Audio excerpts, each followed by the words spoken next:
Captain Steve Ritchie has become the first Air Force ace of the Southeast Asian conflict by downing his 5th MiG-21. Captain Ritchie's commander, Colonel Scott G. Smith of the 432nd Tactical Fighter Reconnaissance Wing, commented that to shoot down a MiG-21 is quite a difficult feat. To bring down 5 of the Blue Bandits is an unparalleled achievement. Fire away.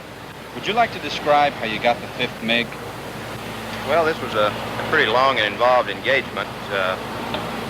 We started out about 80 miles away from the bandits, and Chuck picked them up a good ways out on the radar. From then on, it was a problem of getting them in sight.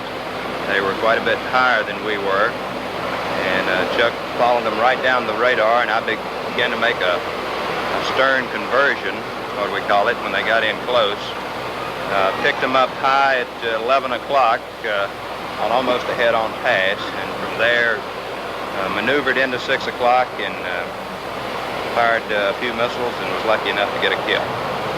When did the reaction sink in that you got the 5th?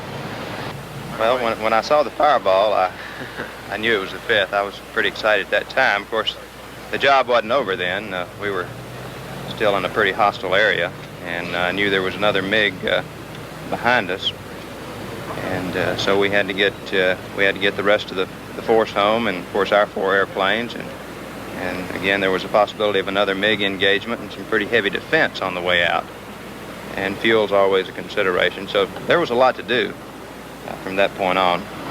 We didn't get real excited about it until we got out of the area.